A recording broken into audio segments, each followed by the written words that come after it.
শেখের মোহতরম সাহেব জিজ্ঞাসা করেন তারা থানা দিলে মানুষ 100টা কেস দেখবেন আপনি কোর্টে যদি 100টা থানাতে কেস আছে তো 100টার মধ্যে 90-95টা কেস শুধু স্বামী স্ত্রী তালাক এবং ঝগড়া সম্পর্কে আছে। দেখবেন 100টার মধ্যে 90-95টা কেস।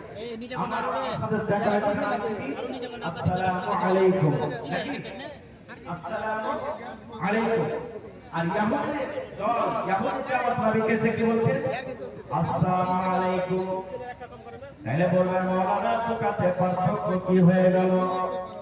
আমি যখন স্টেজে এলাম আপনাকে আমি বললাম আসসালামু আলাইকুম, এটার মানে হলো আল্লাহ রাব্বুল আলামিনের সালাওয়াত আল্লাহ রাব্বুল আলামিনের দয়া আপনার উপরে নাযিল হোক।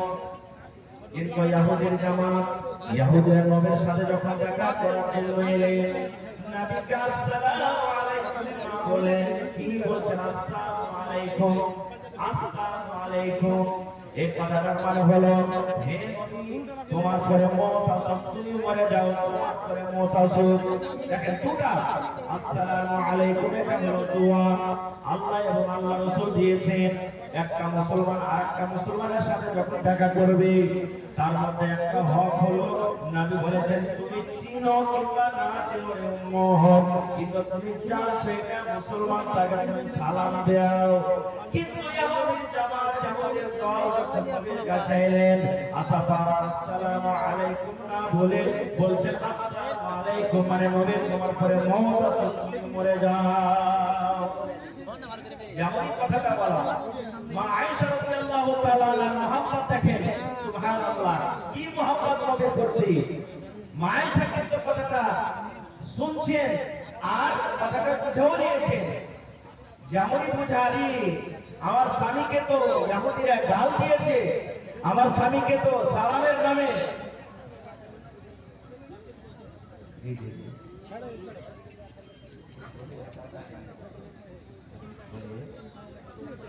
তো কেমন মহব্বত ভালোবাসা মা আয়েশা রাদিয়াল্লাহু তাআলা আনহা বুঝে নিয়েছে। এবার মা আয়েশা রাদিয়াল্লাহু তাআলা আনহাকে বলছেন এই ইহুদির দল তোরা শুনবে ওয়া আলাইকুমুস সালাম ওয়াল্লাহ আনা আমার নবী তো তোদেরকে কোনো দোষ করেনি, আমার নবী তোদেরকে কোনো গালি দেয়নি, আমার নবী তোমাদেরকে কোনো রকমের কুভাষায় কথা বলেনি, আমার নবী তোদের সাথে কোনো ঝগড়া করেনি, লড়াই করেনি। তবে আমার নবীকে কেন তোরা বদদুয়া দিলি রে, আমার স্বামীকে কেন তোরা বদদুয়া দিলি? এবার মা আয়েশা রাদিয়াল্লাহু তাআলা আনহা তোরা কি বলছেন ওয়া আলাইকুমুস সালাম ওয়াল্লাহ আনা হে ইহুদির দল আমার নবীকে বলছিস তোরা কি মরে যা মরে যা তারপরে যেন মওত আসুক। আমার নবী মরবে কেন রে?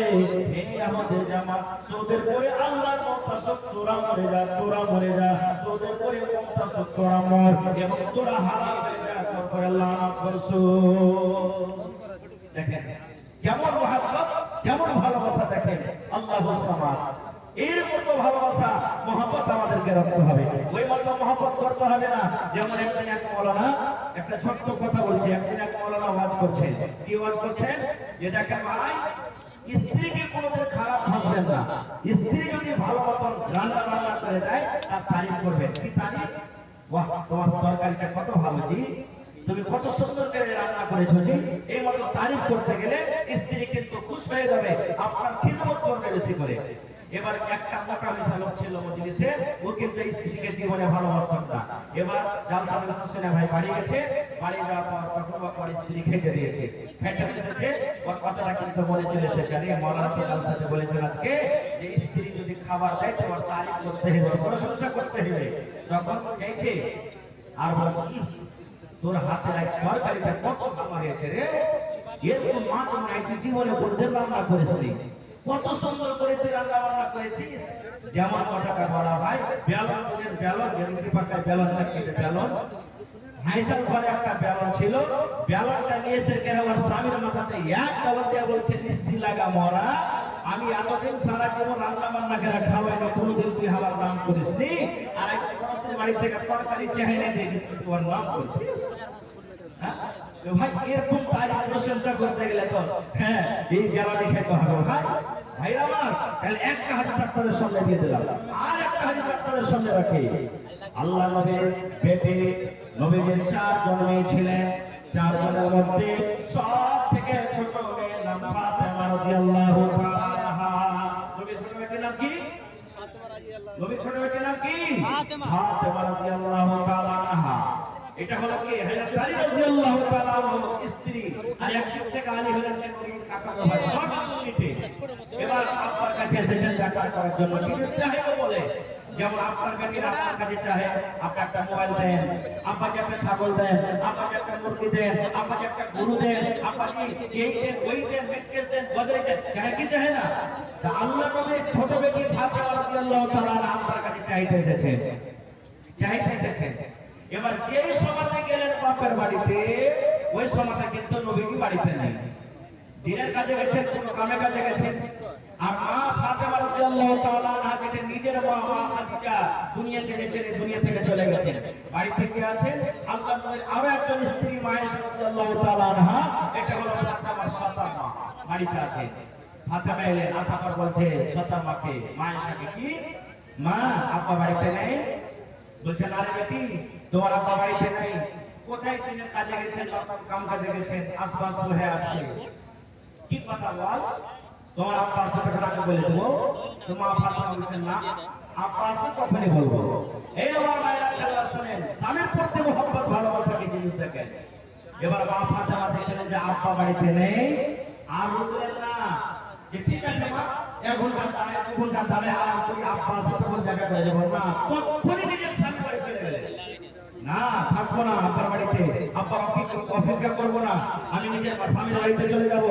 এটা নিয়ে আমার স্বামীর পানির দরকার হবে, খাবারের দরকার হবে, কি আমার দরকার হবে, কখন কোন জিনিসের দরকার হয়ে যাবে, আমার স্বামী আমাকে খুঁজবে, আমি সামনে না থাকলে আমার উপরে রাগ করবে, তখনই চলে গেলেন।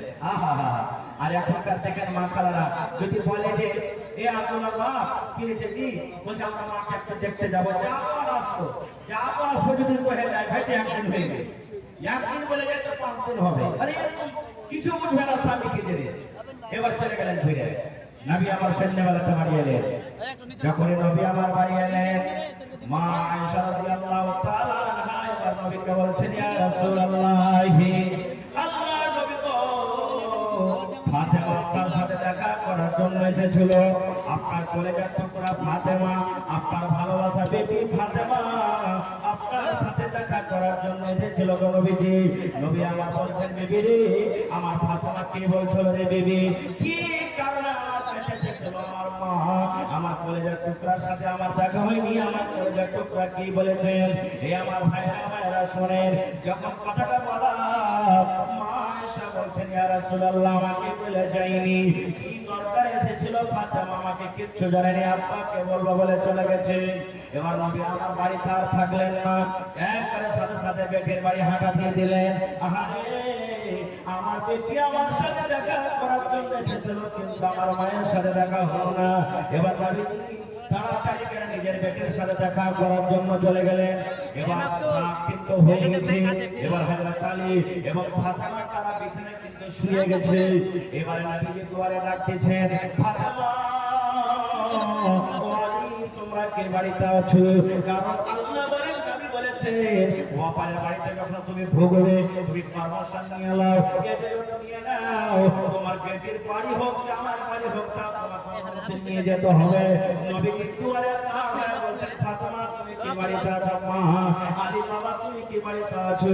যখন আব্বার কথা শুনলেন, ফাতেমা বলছেন, আব্বা আমরা বাড়িতে আছি। নবী বলছেন, আমার জামাই আলী কই? বলছে, আব্বা গো আপনার জামাই আলী বিছানায় শুয়ে আছে। আমার নবী বলছেন, ফাতেমা রে, তোমরা দুজন বিছানায় শুয়ে থাকো, যেভাবে তোমরা দুজন বিছানায় শুয়ে আছো এইভাবে থাকো, আমি তোমাদের ঘরে আসছি। মা ফাতেমা বলেন, এবার আমার আব্বাকে আসার মধ্যে দিয়ে দিলাম, এক পিছনে আমি আর আলী সীতা আছি, এক সাইডে আলী সীতা আছে, এক সাইডে আমার স্বামী আলী সীতা আছে। আমাদের দুজনের মধ্যখানে আমার দয়ার নবী আমাদের দুজনের মধ্যখানে এবার বসে গেলেন। বসে যাওয়ার পর সহজে বলছি বন্ধুরে, এবার নবী বলছেন, ফাতেমা আমি নাকি শুনলাম মা তুমি আমার সাথে দেখা করার জন্য গিয়েছিলে। ফাতেমা তুমি কি দরকার আমার কাছে গিয়েছিলে? মা কি তোমার দরকার ছিল?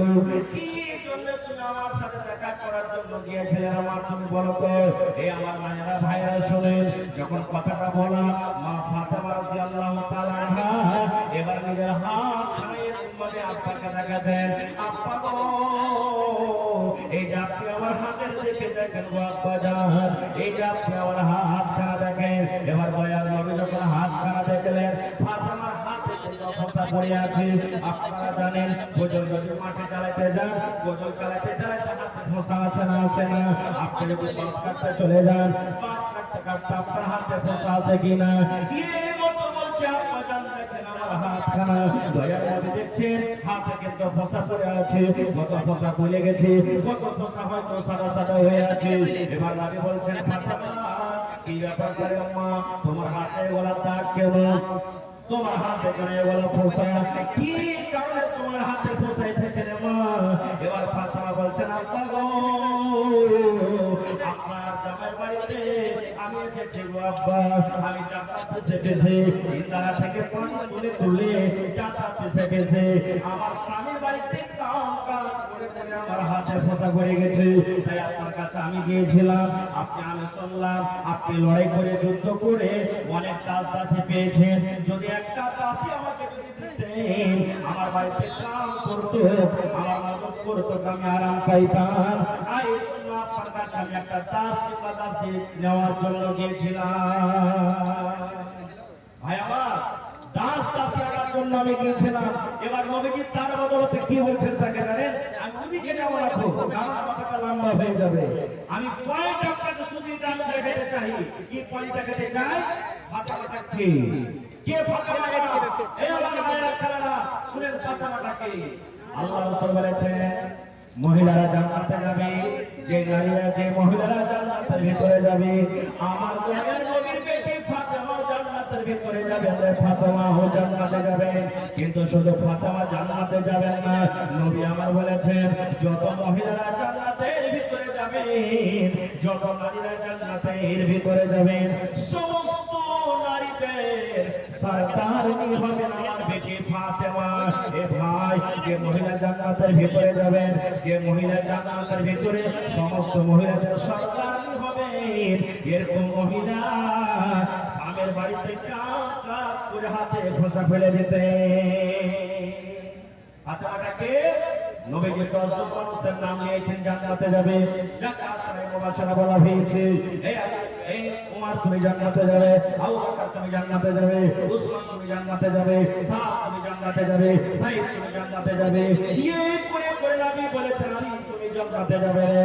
এই ভাই মুসলমান দুনিয়াতে জান্নাতের সার্টিফিকেট পেয়েছেন, হযরত আলী জান্নাতের ভিতরে যাবেন, দুনিয়াতে খুশখবরি পেয়েছেন। এরকমই জান্নাতি লোকটা স্ত্রী হলেন ফাতেমা রাদিয়াল্লাহু তাআলা আনহা, যে নিজের স্বামীর বাড়িতে কাজ কাজ করে করে হাতে ফোঁটা ফেলে দিতেন। ভাই আমার আমি কথা থেকে যাব না, কিন্তু এই মতো শেখায় যদি আজকে আমাদের বেটিরা আমাদেরকে করেন, গার্জেনকে করে, মাকে কোন মিনসার বাড়িতে বিয়ে দিলে গে মা, সব সমাজে কাম কাজ করতে করতে মা জান চলে গেল, আমরা কি করব? ঠিক আছে বেটি তুই কোন রকম এবার আইতে পারি, মায়ের কথা শুনে চলে গেল বাড়ি। বলছে এক কাজ কর, জামাইকে ফোন দে, জামা আনতে এসো। 5 দিন ফোন দিয়েছে, আজ তুই আনতে এসবে না? যেমনই আনতে এসেছে একটা লোককে ফিট করে রেখেছে, এই মরা কাটাকে একটা খুঁটিতে ঘরের ভিতরে ধরে পান, ইয়ার বাড়িতে আমার বেটি চলতে পারবে না। যেমনই বেঁধে দিলে ভাই বলছে ফোন কর তোর বাপকে, মরা বেটা ওরা 5টা লোক আসবে, 3 লাখ টাকা তোকে দিয়েছি, 2 লাখ খরচ হয়েছে, 5 লাখ টাকা দিয়ে দিন, তারা ফেরত নিয়ে চলে যায়। হয়েছে না? হয়ে যায়? বলে হয়েছে না? হয় না? এক মিনিট একটা কথা বলবো আপনাদের সঙ্গে। এক বেটি ছেলে বিয়ে হয়ে শ্বশুর বাড়ি গেছে, ওখান থেকে এসেছে, মাকে বলছে মাকে আমি আমার স্বামীর ভাত খেতে পারবো না। বলছে কে দেবে বেটি? বলছে ভাত খাওয়া সইতে পারি না গো মা, আমি ওর কাছ থেকে খাওয়া নিয়ে নেবো আর আমি ওর ভাত খাবো না। মা তখন বলতে দিচ্ছে দেখেন, বলছে কি বেটি রে, একটা কাজে বেটি তুই তালাক নিস না, কিন্তু একটা কাজ তুই কর। বেটি বলছে কি গে মা? বলছে বেটি তোকে আমি জোহর দিয়ে দিচ্ছে, মা জোহর বলছেন 20 খেলা মানুষ মরবে না, মরবে না। বলছে আমি তোকে 20 দিয়ে দিচ্ছি রে মা, 20-এর আমি ফাঁকি তৈরি করেছি, চূড়ান তৈরি করেছি। যখন যখন তোর স্বামী খেতে বসবে একটু ভাতে দিয়ে দিবি, একটু পানিতে দিয়ে দিবি, একটু একটু করে দিবি। প্রত্যেক দিন 3 টাইমের খানাতে করে তুই দিয়ে দিবি। খাইতে খাইতে খাইতে খাইতে তোর স্বামী একদিন দুনিয়া থেকে চলে যাবে। কিন্তু মারে শোন, মা শিখিয়ে দিচ্ছে, মারে শোন বেটিরে শোন, যখন তুই তোর স্বামীর বাড়ি এখন যখন চলে যাবে, আর এই স্বামীটাকে তোর যখন বিষ দিবি, খাবারে পানিতে বিষ দিবি, তখন তোর স্বামী যেন তোর উপরে শক করতে না পারে যে আমার স্ত্রী আমাকে বিষ খেয়ে মারবে বলে আমার বিষে খাবার দেয়। তাহলে কেমন করে চলবে রে বেটি? বলছে বেটি রে, তুই কোনোদিন তোর স্বামীর করে করবি না। তোর স্বামী যদি রাগে একটা থাপ্পড় দিয়ে দেয়, খবরদার তুই এমন ভারী করবি না। হাসি মুখে তোর স্বামীর সাথে ওঠা বসা করবি, হাসি মুখে মন খুশি করে তার খেদমত করবি। এরকম ভাবে খুব সুন্দর করে শিখিয়ে দিলে এবারে স্বামীর বাড়িতে যাওয়ার পর যখন যখন তার স্বামী খেতে বসে, আমার চুরন ওতে কি আছে ভাই, পিস নাকি মাসিকার যে পিস আছে, একটু একটু করে দেয়। আর স্বামীর সাথে একবারে এই চলতে চলতে চলতে এমন মহব্বত করা হয়ে গেল যে বলার শেষ নাই। এবার 1 মাস 2 মাস পর তখন বাড়িতে এসেছে আবার মায়ের। মা বলছে বেটি রে, পর জামাই আর কতদিন জামাইয়ের বাড়িতে থাকবে, কিছু বুঝতে পারছি। বলছে মা আমি তালাক নেব না, মা তালাক নেব না। আর আমি এতদিন জোহর খাওয়াইলাম আমার স্বামীকে, আমার স্বামী তার বাঁচবে না, মনে হয় আস্তে আস্তে মরে যাবে। বেটির কথা শুনে মা বলছে বেটি রে কেমন কথা বলছিস, তুই যা বলছিস আমার ভাত খেতে পারবো না। বলছে মাকে আমার স্বামী এখন আমাকে এত আদর করে, মা অফিস থেকে আসে তাও লাগে না, দোকান থেকে আসে তাও লাগে না, মাঠ থেকে আসে তাও লাগে না। মাকে আগেকার মেজাজটা তার পাল্টে গেছে মা, এখন আমাকে খুবই ভালোবাসে, খুব মহব্বত করে ভালোবাসে। এই জন্য মা আর তাকে আমি বেশ দেবো না মা। কিন্তু আমি এতদিন ধরে 2 মাস ধরে একটু একটু করে তাকে বেশ খাইয়েছি। মা কেমন করে এখন কি করবো? স্বামীকে যদি আমি বলতে চাই যে তোমাকে আমি বেশ খাওয়াচ্ছি, তবে এই মহব্বত ভালোবাসাটা আবার ভেঙে যাবে। মা একটা মুচকি হাসি দিয়ে বলছে, এরে হতভাগা নাদান, তোদের মহব্বত ভালোবাসাকে কাড়া করার জন্য মা আমি একটা সামান্য চূরণ দিয়েছিলাম রে, ওই চূরণে কিন্তু বিষ কিংবা জহর ছিল না। নারে তাকবীর! হয়নি, হবে না, হতে পারে না, আমার নবীর সাথে কারো তুলনা। হয়নি, হবে না, হতে পারে না, আমার নবীর সাথে কারো তুলনা। আরে তুলনা তো দূরের কথা, ছায়া মেলে না। হয়নি, হবে না, হতে পারে না, আমার নবীর সাথে কারো তুলনা। ইউসুফকে দেখে যারা আঙ্গুল কেটেছে, তারা কি আমার নবীর রূপ দেখেছে? আরে দেখতো যদি কেটে দিত কলিজাখানা। হয়নি, হবে না, হতে পারে না, আমার নবীর সাথে কারো তুলনা। নারে তাকবীর! ইচ্ছা ছিল ভাই এই বিষয়ে আলোচনা করবো 1 ঘন্টা, কিন্তু সময় খুব কম। আল্লাহ হায়াত রাখেন, এই বিষয়ে নিয়ে আবার এলাকাতে যদি আছি জি, তো কোনদিন ইনশাআল্লাহ শোনাবো। আমার পরে আব্দুল গাফফার সাহেব চলে যাবেন, একবারে খুব তাড়াতাড়ি চলে আসবেন। এই জন্য আপনারা লেট না করে একবারে 15 থেকে 20 মিনিটের মধ্যে আমাকে চটচট করে এই মাদ্রাসার জন্য করার জন্য আপনারা নিজের দানটাকে দিয়ে দেন ভাই। আজকে আমি এই জায়গাতে প্রথম নতুন এসেছি, এলাকাতে আশেপাশে এসেছি, ঠিক করে এসেছি, এবার মাদ্রাসা আসবাবকে নিয়ে আসে। তো তবে আজকে দেখি কোন আল্লাহ এমন বান্দা আছেন কোরআনের জন্য 20 পারা কোরআন 30,000 টাকা একটা লোক দান করবেন। 1 পারা কোরআনের দাম 1,000 টাকা। দেখি কোন আল্লাহর বান্দা এরকম আছে 20,000 টাকা দান করতে পারবেন? দেখি কোন আল্লাহর বান্দা আছে এলাকাতে 1 কাঠা কিংবা 1 ডিসমিল জমি এই কোরআনের জন্য মাদ্রাসার জন্য দান করতে পারবেন? দেখি কোন আল্লাহর বান্দা এরকম আছে মাওলানা মাদ্রাসার জন্য দেখছি টিনের ঘর, টিনের বাড়ি, আমি 1000 ইট কিংবা 1000 ইটের দাম আমি দিয়ে দিলাম। মাওলানা এক গাড়ি 100 সেফটি গিফট কিংবা গিফটের দাম দিয়ে দিলাম। মাওলানা 1 কুইন্টাল রডের দাম দিয়ে দিলাম, কিংবা 100 সেফটি আমি বালুর দাম দিয়ে দিলাম। দেখি কোন আল্লাহর বান্দা, আল্লাহওয়ালা, কোরআনের সাথে মহব্বত করনেওয়ালা কিংবা ওয়ালি কেমন আছে দেখি। আজকে 10,000 টাকা প্রথম একটা লোক দান করবেন, 20,000 টাকা একটা লোককে দান করনেওয়ালা আছেন, 50,000 টাকা দেওয়ালা কি আছে। এবং মায়েরা, খালারা, বোনেরা, দিদিরাকে বলবো আপনাদের পেন্ডালে হয়তো চাদর ঘুরছে, এ আমার বোনেরা এই মাদ্রাসার জন্য, কোরআনের জন্য মন খুলে ফেলে আপনারা টাকা থেকে নিয়ে, কানের থেকে নিয়ে, সেওয়ার থেকে নিয়ে, হাতের পায়ের থেকে নিয়ে মন খুলে ফেলে আপনারা এই মাদ্রাসার জন্য দান করবেন।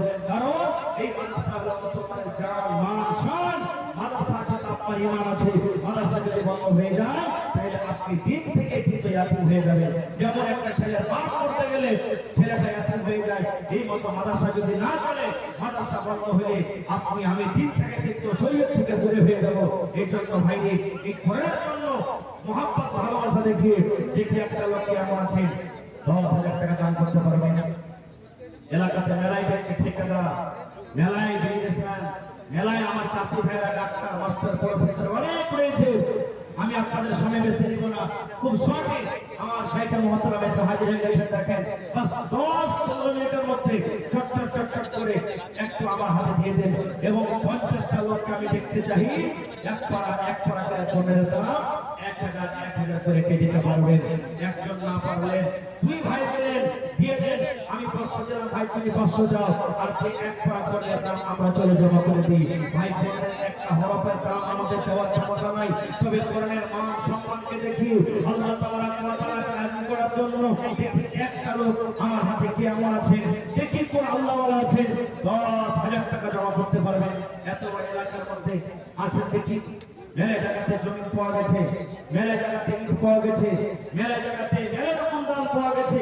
আজকে আমার এই বিদ্যালয় মাদ্রাসাতে দেখি কোন নওজওয়ান কোন যুবক কে আমার আছে যে মায়ের জন্য, বাবার জন্য, নিজের ছেলে মেয়ের জন্য বা নিজের জন্য 10,000 টাকা, 15,000 টাকা, 20,000 টাকা, 50,000 টাকা কিংবা 1 ডিসমিল জমি, চাই জমি মাদ্রাসার আগে পড়ে হোক কিংবা কোনো মাঠে ময়দানে হোক। মাশাআল্লাহ, এই দেখেন আমার ভাই মাশাআল্লাহ শফিক আলম সাহেব 1,000 টাকা, জি জি মাশাআল্লাহ ভাই শফিক আলম ভাই 1,000 টাকা এক করা করে দাম দিয়েছেন। আমি 50 কলম চেয়েছি 1,000 টাকা করে।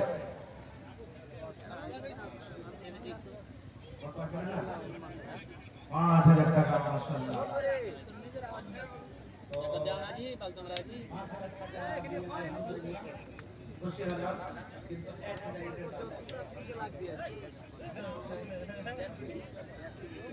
ইনশাআল্লাহ আমার মাস্টার সাহেব ইনশাআল্লাহ 10,000 টাকা 1,000 লিটার দাম দিবেন। নারে তাকবীর, মাশাআল্লাহ আমার মাস্টার আব্দুল করিম সাহেব 10,000 টাকা ইনশাআল্লাহ দিয়ে দিবেন। 5,000 আহা মাশাআল্লাহ মাশাআল্লাহ।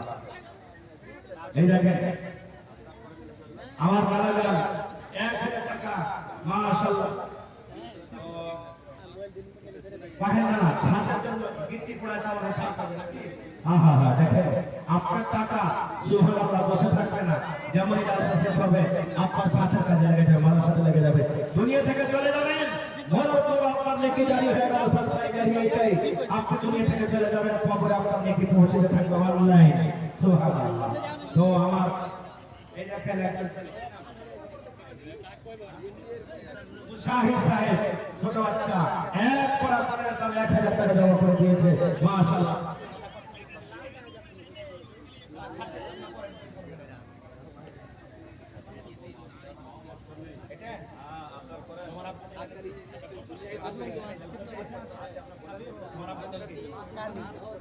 আমার ভাই মাস্টার আব্দুল খালিদ সাহেব, নানা যদি আপনি জালসাতে থাকেন তো একটা স্টেজ এসে মেরে বাড়িতে দেখা করে। মাস্টার আব্দুল খালিদ সাহেব মাশাআল্লাহ 800 টাকা দিয়ে ভাই এক করা করে দাম হয়ে যাবে ইনশাআল্লাহ। মাশাআল্লাহ ভাই কি নাম? এই দেখেন এক করা করতাম 1,000 টাকা দিয়ে দিলেন।